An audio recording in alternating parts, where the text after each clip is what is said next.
Greetings, ladies and gentlemen, it is I am the one and only, Pac-Man here once again, and I am back for the likes of the Maxi Toys videos. And ladies and gentlemen, welcome back for some more of Let's Play of Pac-Man World for the Game Boy Advance, or if I like to call it, the watered down version of Pac-Man World, basically. So, last time, we essentially did manage to fully complete the rest of the forms of the Ruins world by going into Crisis Cavern, as well as Manic Mines. And in addition to that, we also did manage to rescue ourselves our next Pac-Man's friend, and that's what appears to be Pac-Dog. So everything else checks out there. So today, for this video, is that we're going to be continuing things on and move on to the next world in this version of the game. That's what appears to be the space world. So because of that though,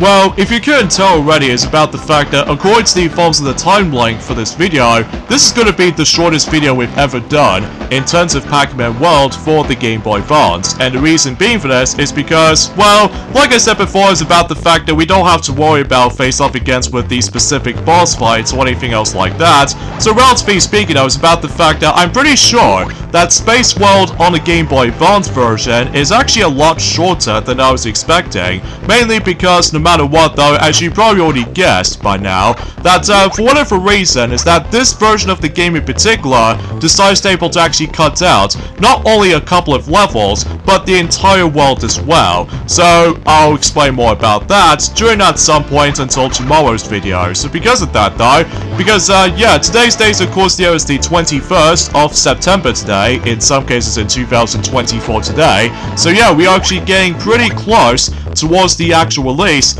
of The Legend of Zelda Echoes of Wisdom for the Nintendo Switch. To be more specifically though, we've only got about 5 more days to go until that game is actually going to be releasing, because after all, about the fact that ever since on the 12th of September or something like that, I suppose about the fact that Ray the Flying Squirrel has completely forgot to mention about that, although I suppose about the fact that he already technically mentions that since on Journey Phones on Tuesday or something like that, specifically on the 17th or something like that in the September month. So as a result though, it's a good thing we've already got ourselves the overview trailer for the likes of The Legend of Zelda Echoes of Wisdom. So all it needs next in terms of the overview trailers department, and those are Super Mario Party Jamboree alongside with the forms of Mario Luigi Brothership, Donkey Kong Country Returns HD, and finally, most notably, Metroid Prime 4 in terms of the regular Nintendo Switch department. So because of that though, yeah, also about the fact that, well, conveniently enough though, is about the fact that we might able to actually come across into some more information has been brought up, not just by the forms of one fighting game, but 2 fighting games has recently got some new gameplay trailers. To be more specifically, adding some new additional characters for one game, and not only do we able to take control of one character, but you can able to actually take control of 3 characters at the same time, similar to the forms of how it does it in Sonic Heroes for that circumstances. So, first of all, it's about the fact that recently though, Dragon Ball Sparking Zero has recently received yet another trailer, and this time what appears to be focusing on the entire scenario for the likes of Dragon Ball GT. So yes, Dragon Ball GT playable characters is going to make a comeback again after the events of Dragon Ball Z Budokai Tenkaichi 3, which I do like, especially concerning for the fact that, well, I'm not exactly sure if they might able to actually contain Nuva Shuran or anything else to be more specific, because I already know for the fact that he's one of those playable characters in Dragon Ball Z Budokai Tenkaichi 3 on the PlayStation 2/Nintendo Wii, so, oh well, beggars can't be choosers, I guess. But usually, relatively speaking, it's about the fact that by the end of that particular trailer though, I get the strong feeling about the fact that we've only got about 9 character slots left, and as far as I can recall, that it might able to actually save up the last 9 playable characters based off from the original Dragon Ball series, if I recall correctly, like Kid Goku from the likes of the original Dragon Ball, and King Piccolo, or Chi-Chi if possible, alongside with the forms of General Blue, or anything else if it's possible. So either way though, I suppose we'll find out more about it during at some point once the game is actually getting closer to its release, until again on the 11th of October. But then again though, it's a shame about about the fact I still haven't get a chance to able to actually pre-order the game still, but that's mainly because no matter what though, we still haven't got ourselves with the phones of the PlayStation 5, in addition to Xbox Series X, because as far as I'm aware, the prices nowadays is gonna get a lot more stingy at some point, especially if you try to buy these consoles brand new, with a complete box and all that stuff, but that's besides the point. So, and as far as the yet another fighting game I was on about earlier, that's what appears to be about the fact that, well, welcome back, the Powerpuff Girls, which, as a result, yes, recently though, is about the fact that, well, it was technically already happened, ever since about 4 days ago, and as a result though, yes, the Powerpuff Girls has officially made a comeback after this particular drought, after the events of that miserable failure, rebooted cartoon series and all that stuff. So, yeah, it's nice to see the Powerpuff Girls again, ranging from Blossom, Bubbles, and Buttercup, and this time around though, the three girls are now decided able to participating in for the yet another crossover fighting game, which this time would appears to be multiverses. So, yeah, that's actually pretty cool though, especially concerning for the fact that the last time about the fact that the Powerpuff Girls were in fact playable back in Journey forms of not only in 2011 but as well as 2012 respectively, where it comes to the forms of the Powerpuff Girls become playable in a crossover fighting game since then, and that game in questioning was Cartoon Network Punch Time Explosion, not only the original but as well as the XL version as well, ranging from Nintendo 3DS, Nintendo Wii, Xbox 360, and PlayStation 3, at least for what I've heard anyway, despite the fact that I still haven't exactly got that particular game personally though, but that's just mainly because it's more likely a knockoff Super Smash Bros, but with a clunky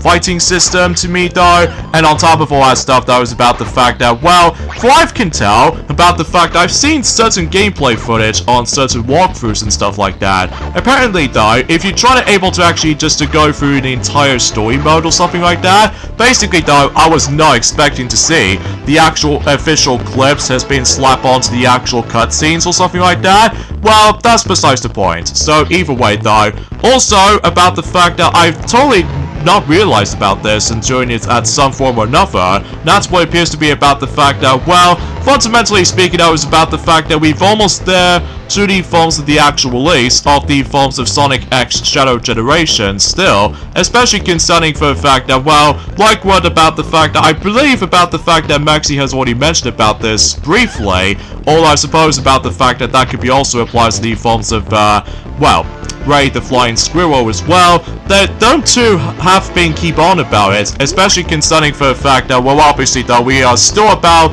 1 month away until that particular game is going to be releasing on multiple platforms, including Super Mario Party Jamboree, and suffice to say though is about the fact that I don't know if it's possible about the fact that we might able to actually see DLC for Super Mario Party Jamboree. In fact, that might actually be the final chance for able to actually get DLC for a Mario Party game, but if not, well, obviously though, you know what ND Cube was like, or every nowadays, Nintendo Cube developer was actually going to be on about for. That, suffice to say though, is about the fact that once that Super Mario Party Jamboree won't be releasing for sure, basically though is about the fact that my guess is about the fact that they're already starting to be working on the next one for the next 3 years. Seriously though, why is it up with the forms of their 3-year gaps all of a sudden when it comes to console Mario Party games nowadays? So, pretty weird transition to me though, but that's as far as I can usually muster. So anyway though, I will admit though right away, trying to able to actually butt bounce these little alien enemies there is actually a lot difficult than it looks, especially concerning for the fact that, well, sometimes though, again, as I mentioned about this before, since a last weekend, that obviously though is about the fact that the depth perception is not the greatest. So, also I just realized I accidentally skipped over that particular piece of health, which I do need by the way, in order to able to survive in this particular world itself. So, also, suffice to say though is about the fact that since we're now on to, well, the final level on the space world in this version of the game in particular. So yeah, relatively speaking, I was about the fact that hopefully we should probably able to actually decide able to rescue Professor Pac during the Informs event Far Out. Also, I just realized about the fact that unlike the console version, including Pac-Man World Repack, there was that one particular level that, relatively speaking, that level was actually called Give Me Space. However, though, on the handheld version, if you couldn't tell already, that level was cut entirely. So because of that, though, yeah, definitely a missed opportunity right there, especially concerning for the fact that I get it because of the handheld's limitations, but that's besides the point. So, also I just realized about the fact that so far we've lost quite a few lives at this point, which again, that it's not as easy to able to actually just try to realize about the fact that while trying to go for the entire game without trying to able to actually utilize with bonus areas or all that stuff. So, well, mind you, about the fact that it's been about 6 days ago since I actually have last played this game for sure. Well, relatively speaking, though, is about the fact that, because I've noticed about the fact that recently, though, that Maxi is almost finishing up with the Forms of the Third Mansion in Luigi's Mansion 2 HD. That's, of course, of Clockworks, before he moves on to, presumably, the next mansion, and also trying to claim himself the next Dark Moon piece as well. So because of that, though, yeah, it seems about the fact that Maxi's doing pretty well in terms of his progressioning so far, especially concerning for the fact that, well, we still have no idea about the fact that if the timing might be impeccable when it comes to likely trying to finish up that particular Let's Play of Luigi's Mansion 2 in just around the exact same time as when Halloween is about to start. Well, I suppose we'll find out more about it, but I suppose about the fact that I'm also able to double check on the calendar just to ensure for the fact that I will ask him to suffice for able to try to do so or something like that. So, oh boy, this particular platforming segment there. Again, no matter what though, the depth perception is way off, and also get this, is about the fact that if you try to able to actually obtain the Galaxian item, you never guess what you might get inside of that particular door. Well, actually as it turns out, you get nothing. So because of that though, yeah, that's a bit of a troll move there, game, especially unlike the defaults of how it does in the original PlayStation Classic, that obviously though you were able to actually access to one of those bonus mazes you can able to actually go into. So,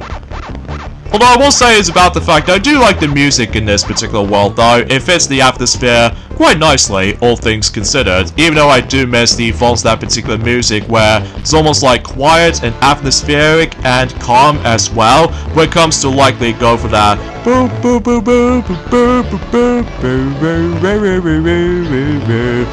was trying to able to actually think about the defaults of that impression of that music, by the way, from the original PlayStation game, but oh well.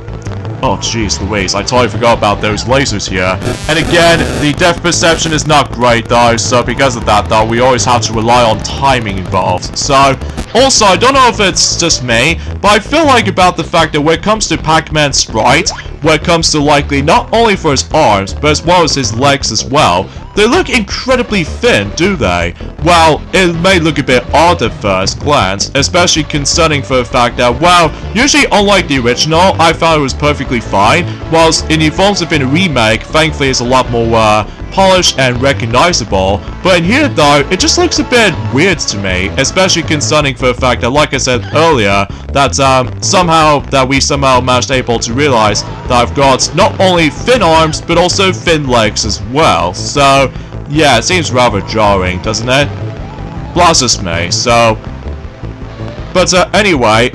suffice to say for this point, guys, I think that's as far as I can try to able to discuss upon the forms of today's topic at this point. I mean, relatively speaking, I was about the fact that I also did manage to able to pick up a yet another Nintendo Switch 12-month subscription for it. Well, mind you, I'm probably not going to redeem it just yet, until, to be more specifically, until next year in April, because usually, relatively speaking, I always attempt able to try to save up for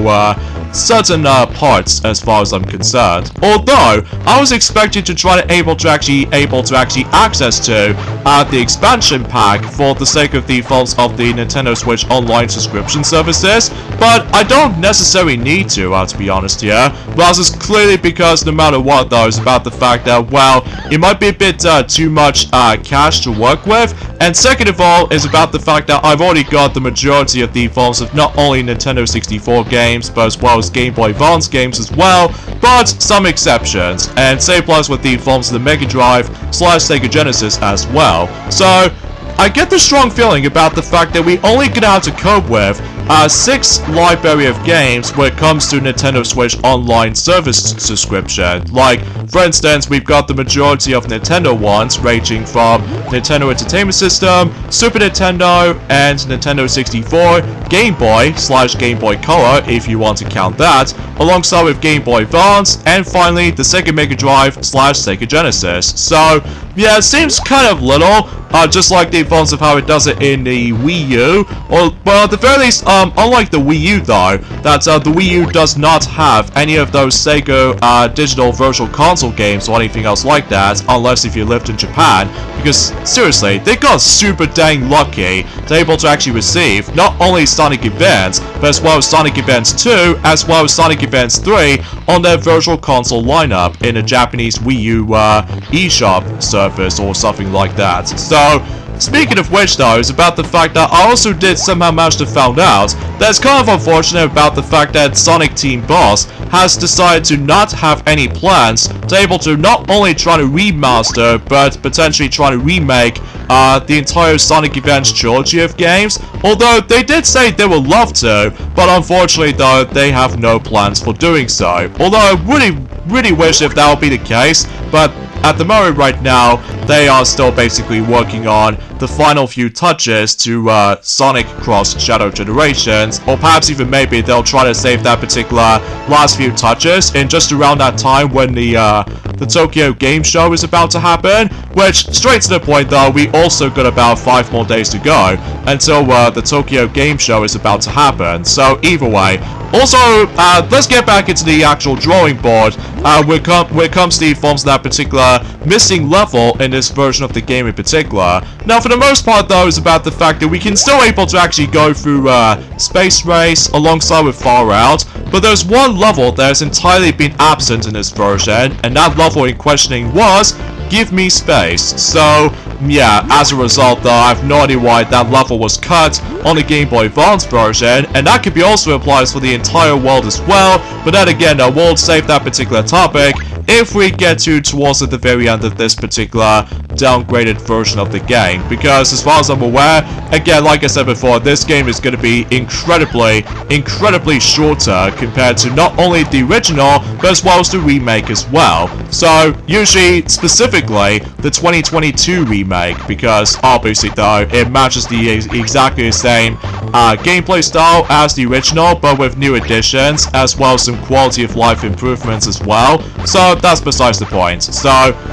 and I get the strong feeling this is the last section of the level, basically, because all we have to simply try to do is just collect certain pack dots and also occasionally trying to eat certain ghosts, but that's all there really is to it. So either way, so I suppose we're probably not going to worry about these ghosts right now, because after all we'll go for that last platform, and there we go. Yeah, I'm not joking what I'm saying is, this world is super duper short, but then again though, no boss to be found, specifically King Galaxian, so at the very least though, we can now move on to the next world, which appears to be the Funhouse world, and also, much like the Fonts of Inner Space world, it also has 2 levels, so, oh, okay then, I was not expecting that, so I suppose we're also able to end things off this point right here, so join me next time for more of Let's Play of Pac-Man World for the Game Boy Advance.